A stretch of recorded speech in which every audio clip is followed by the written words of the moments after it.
นะโมตัสสะภะคะวะโตอะระหะโตสัมมาสัมพุทธัสสะนะโมตัสสะภะคะวะโตอะระหะโตสัมมาสัมพุทธัสสะนะโมตัสสะภะคะวะโตอะระหะโตสัมมาสัมพุทธัสสะ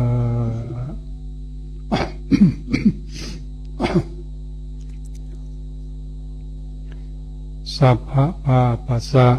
ภะคะละนังกุสลุกุสลสุปสัมปทาสัจจิตะปริโยทัปปนังเอตังพุทธานะสาสนันติณโอกาสบัดนี้อาตมาภาพจะได้แสดงพระธรรมเทศนาพรรณนาสัตุธรรมคำสอนขององค์สมเด็จพระบรมศาสดาสัมมาสัมพุทธเจ้าโดยว่าวันนี้เป็นวันมาฆบูชาเป็นวันสำคัญในทางพระพุทธศาสนาวันหนึ่งได้เวียนมาบรรจบครบรอบวันนี้ท่านพุทธศาสนิกชนทั้งหลายนำโดยท่านผู้ว่าราชการจังหวัดเชียงใหม่พร้อมโดยคุณนายและคณะข้าราชการสำนักงานพระพุทธศาสนาและจังหวัดเชียงใหม่ได้มีกุศลละเจตนาศรัทธามาประกอบพิธีกรรมเนื่องในวันมาฆบูชาวันมาฆบูชาก็คือวันที่พระสัมมาสัมพุทธเจ้าได้แสดงพระคาถาที่เรียกว่าหัวใจของพระพุทธศาสนาที่ว่าหัวใจก็เพราะว่ามันเป็นสิ่งสำคัญเพราะว่าหัวใจนั้นคนเราก็ต้องมีประกอบด้วยหัวใจต้องประกอบด้วยรูปธรรมและนามธรรมหัวใจนั้นก็เป็นส่วนของนามธรรมคำสอนของพระบรมศาสดาสัมมาสัมพุทธเจ้าก็เป็นดุจหัวใจพระพุทธศาสนานั้นประกอบไปด้วยภิกษุบริษัทและก็อุบาสกบริษัทอุบาสิกาบริษัทอันนี้ถือว่าเป็นรูปกายส่วนในทางพระพุทธศาสนาส่วนพระธรรมคำสอนนั้นก็ถือว่าเป็นนามธรรมเพราะว่าออกมาจากดวงจิตดวงใจดวงหทัยของพระบรมศาสดาสัมมาสัมพุทธเจ้าได้กลั่นกรองมาจากดวงจิตดวงใจมาซึ่งประกอบไปด้วยพระปัญญาบารมีพระมหากรุณาธิคุณเป็นอย่างยิ่งนั้นพระธรรมพระเทศนาที่ออกมาจากพระโอษฐ์หรือว่าออกมาจากพระอุระของพระสัมมาสัมพุทธเจ้าจึงเป็นสิ่งที่ควรที่เราพุทธศาสนิกชนพุทธบริษัททั้งหลายจะได้น้อมรับด้วยความเคารพด้วยความศรัทธาตั้งจิตตั้งใจโดยตั้งจิตตั้งใจไม่ส่งไปในภายนอกน้อมรำลึกนึกถึงคุณธรรมของพระพุทธศาสนารวมเรียกว่าพระธรรมมขันธ์ซึ่งทั้งหมดทั้งพระสูตรทั้งพระวินัยพระอภิธรรมรวมแล้วได้ถึง 84,000 พระธรรมขันธ์แต่ที่เราจะเอามาในวันมาฆบูชาในวันนี้ที่พระพุทธองค์ ได้แสดงหน้าที่เวรุวันที่ประทับซึ่งตรงกับวันมาฆบูชาพระพุทธองค์ก็ได้ทรงแสดงโอวาทปาติโมกข์แก่พระอรหันต์ทั้งหลายจำนวนถึง1,250 รูปซึ่งล้วนแต่เป็น เอหิภิกขุอุปสัมปทาบวชเฉพาะพระองค์หรือว่าเพราะพระองค์เป็นผู้บวชให้ทั้งนั้นและทั้งหมดทั้งมวลนั้นก็เป็นพระอรหันต์อาคีนาศพแล้วก็พระพุทธองค์ก็ได้ทรงแสดงโอวาทปาติโมกข์ที่เป็นคำสอนที่สามารถที่จะนำมาประพฤติปฏิบัติได้ทั้งในส่วนของบรรพชิตคือพระเถระพระมหาเถระสามเณรแล้วก็ทั้งในส่วนของฆราวาสญาติโยมทั้งหลายก็สามารถที่จะน้อมนำมาคำว่าบูชานั้นก็มีอยู่สองประการคือหนึ่งการบูชาด้วยดอกไม้ธูปเทียนหรือเครื่องสักการะทั้งหลายต่างๆนั้นเรียกว่าอามิสบูชาอันนั้นได้แก่การบูชาแต่เฉพาะแต่องค์พระสัมมาสัมพุทธเจ้าหรือพระพุทธรูปหรือพระสารีริกธาตุพระเจดีย์พระบรมธาตุทั้งหลายแต่ส่วนอีกส่วนหนึ่งเรียกว่าปฏิบูชาในการปฏิบูชานั้นก็หมายความว่าการบูชาด้วยการปฏิบัติก็คือการทำตามคำสอนเว้นในสิ่งที่พระพุทธองค์ให้เว้นและกระทำในสิ่งที่พระพุทธองค์บอกให้กระทำแล้วประโยชน์ที่จะพึงได้ที่จะพึงมีก็ต่างกันการบูชาด้วยอามิสก็ได้ในส่วนที่ทำให้เจริญศรัทธาแต่ว่าการบูชาด้วยธรรมานุธรรมะปฏิปตินั้นทำให้เราทั้งหลายได้พ้นจากทุกข์ได้พ้นจากทุกข์ได้อันนี้เป็นส่วนที่สำคัญเพราะนั้นพระองค์ถึงได้ประทานโอวาทว่าการบูชาด้วยการปฏิบัติบูชาเท่านั้นที่พระองค์ทรงสั่งสอนและก็ทรงแสดงว่ามีผลใหญ่มีอานิสงส์ใหญ่เพราะนั้นในการบูชาในวันนี้เราก็จะบูชาทั้งสองส่วนคือทั้งอามิสบูชาได้แก่การบูชาด้วยดอกไม้ธูปเทียนอันส่วนหนึ่งและเราก็จะได้น้อมเอาพระธรรมคำสั่งสอนนั้นเข้ามาประพฤติปฏิบัติเช่นเป็นต้นว่าคำว่าสัพพปาปัสสะอาการนังการไม่ทำบาปทั้งปวงเราก็ต้องมาวิเคราะห์พิจารณาว่าพันว่าบาปทั้งปวงนั้นก็หมายความว่าอย่างไรก็หมายความว่าความชั่วทั้งหลายทั้งปวงความชั่วนั้นเกิดขึ้นที่ไหนเกิดขึ้นจากการที่นอกศีลนอกธรรมเรียกว่าอยู่นอกศีลธรรมการทำในสิ่งที่นอกศีลธรรมคือเป็นการบาปเป็นบาปทั้งหลายทั้งปวงดูตามศีลห้าเช่นการฆ่าการขโมยการประพฤติผิดในกามการหลอกลวงและการที่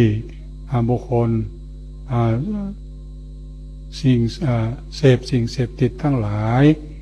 อันนี้ก็ถือว่าเป็นความชั่วหรือว่าเป็นบาปการที่ทำในสิ่งทั้งหลายเหล่านี้เรียกว่าความชั่วการได้เว้นสิ่งทั้งหลายเหล่านี้ก็เรียกว่าไม่ทำบาปทั้งปวงในพระดำรัสต่อมาประการที่สองกุศลสูปสัมปทาคือการยังกุศลให้ถึงพร้อมคำว่ากุศลนั้นก็ได้แก่คุณงามความดีคุณงามความดีอันเกิดจากทานอันเกิดจากศีลอันเกิดจากภาวนาทานก็เป็นความดีการให้ถือว่าเป็นความดีเพราะว่าเป็นการเกื้อกูลเป็นการอนุเคราะห์เป็นการสงเคราะห์ สำหรับผู้ที่มีจิตใจที่เมตตามีจิตใจที่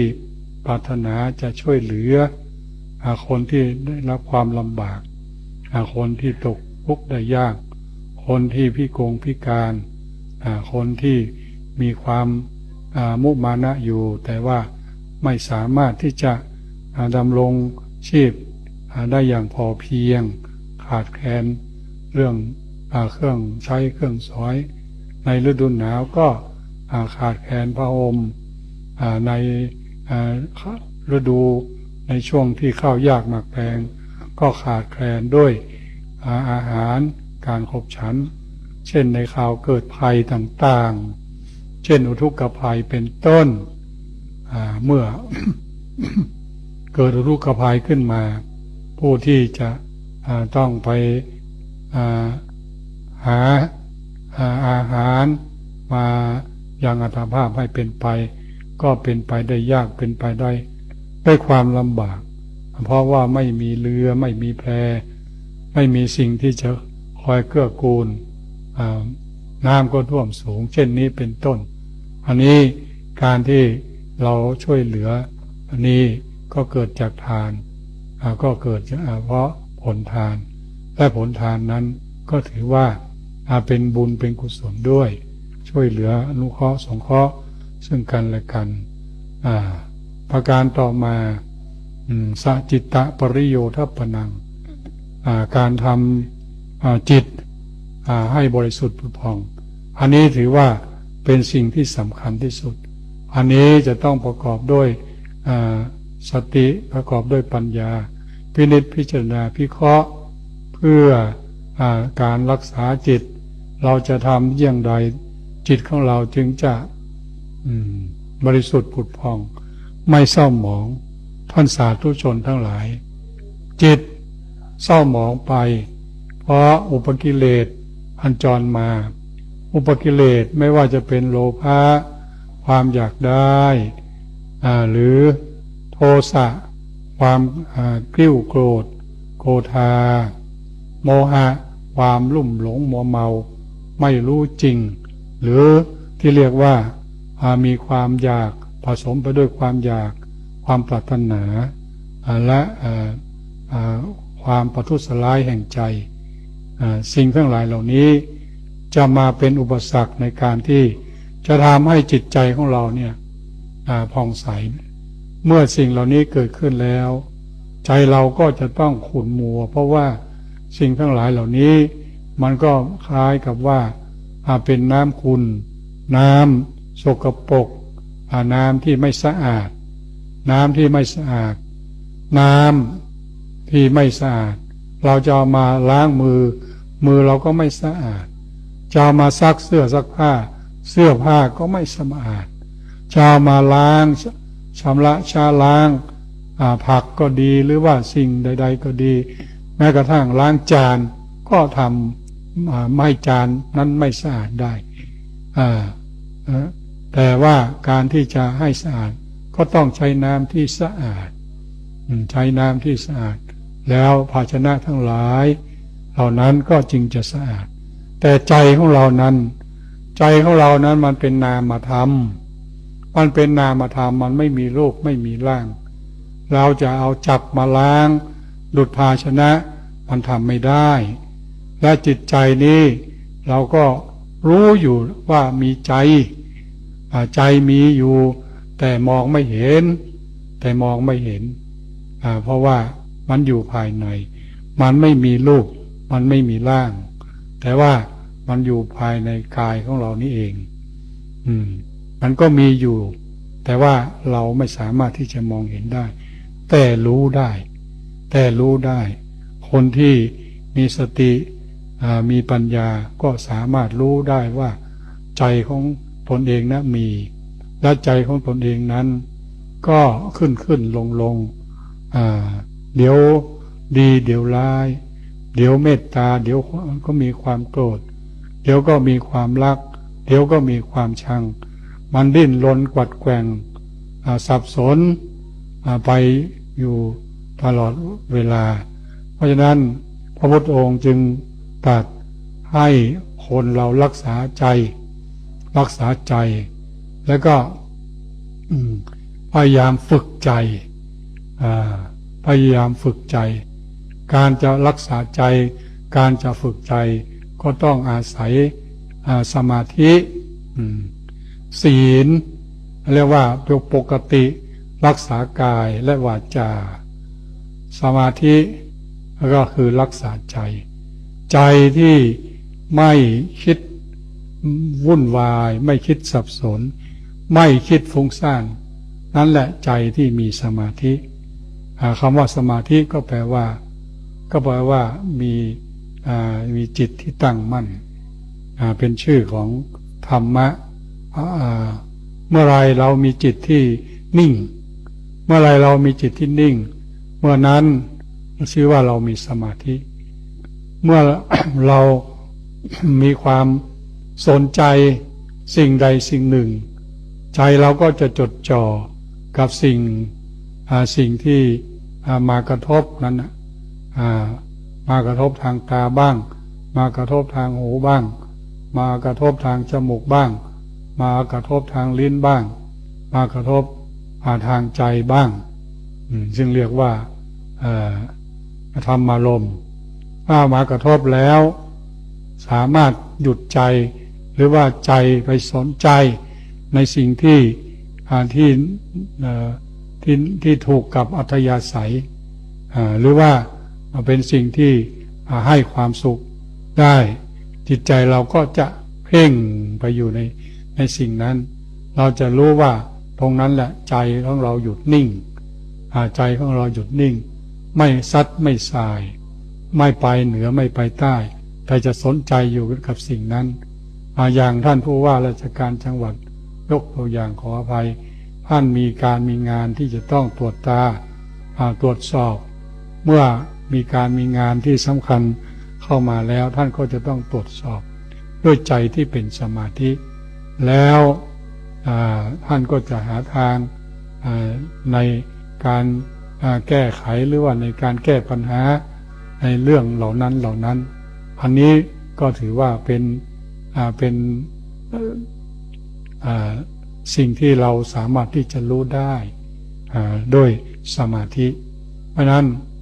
พระพุทธองค์จึงสอนว่าให้เราทำจิตใจให้บริสุทธิ์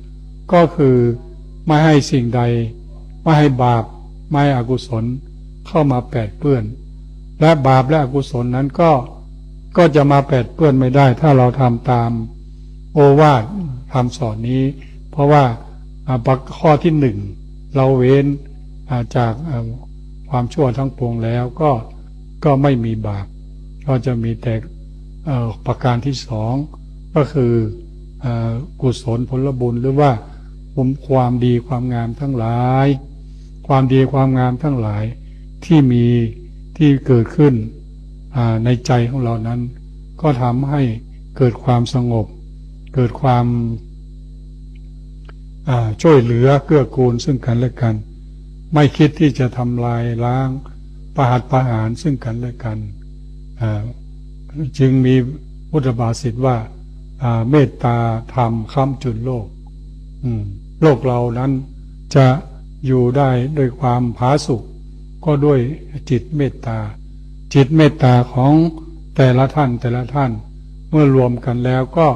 สามารถเป็นพลังอันยิ่งใหญ่ไพศาลเมตตาจิตที่เกิดขึ้นจากใจของเราชาวไทยจำนวน40-50 ล้านดวงใจหรือมากกว่านั้นอันนี้ก็เป็นพลังอันมหาศาลที่จะระงับยับยั้งเสียซึ่งความโศกความเศร้าความทุกข์ทั้งหลายทั้งปวงนี่ก็เป็นธรรมอันหนึ่งที่เราสามารถที่จะประพฤติและปฏิบัติได้สามารถน้อมเข้ามาสู่ตนสู่กายสู่ใจของเราแล้ว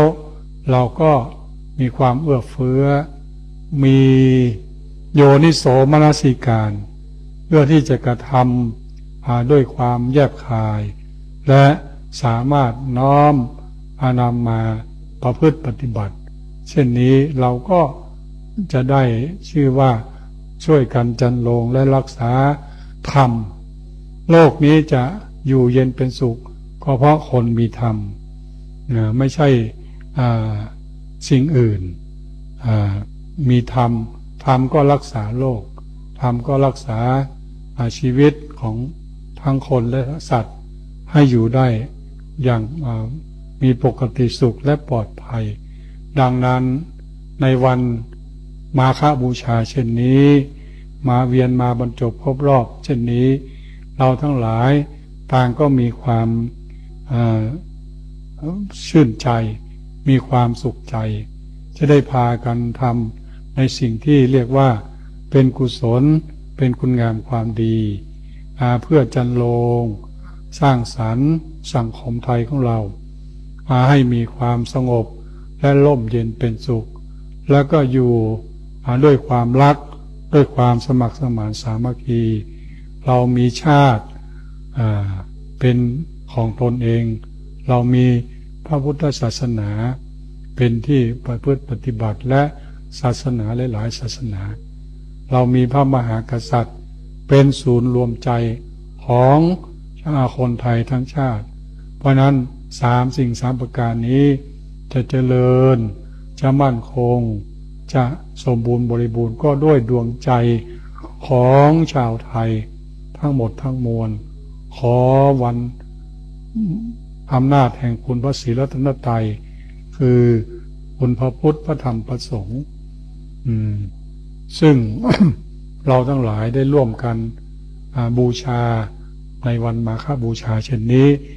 ได้คุ้มครองรักษาพี่น้องสาธุชนประชาชนทั้งใกล้ทั้งไกลทั้งในประเทศนอกประเทศขอให้ท่านทั้งหลายที่มีทุกข์ก็จงคลายจากทุกข์ที่มีภัยก็ขอให้คลายจากภัยที่มีโรคก็ให้หายจากโรคขอให้ท่านทั้งหลายได้อยู่เย็นเป็นสุขขออานิสงส์แห่งการปฏิบัติบูชาในวันนี้จงสำเร็จเป็นประโยชน์แก่ท่านสาธุชนทั้งหลายดังได้แสดงมาก็พอสมควรแก่เวลาขออำนาจขอให้อำนาจแห่งคุณพระศรีรัตนตรัยได้ปกปักรักษาคุ้มครองท่านผู้ว่าราชการจังหวัดคุณนายพร้อมด้วยสาธุชนประชาชนทุกท่านทุกคนทั้งที่มาร่วมในพิธีในวันนี้ก็ดีที่มาในเวลาไหนๆก็ดีก็ขอให้ท่านทั้งหลายเหล่านั้นได้รับพรเป็นความสุขความเจริญยิ่งขึ้นไปแสดงพระธรรมเทศนามาฆบูชากถาสมควรแก่เวลายุติลงคงไว้แต่เพียงเท่านี้เอวังก็มีด้วยประกาศฉะนี้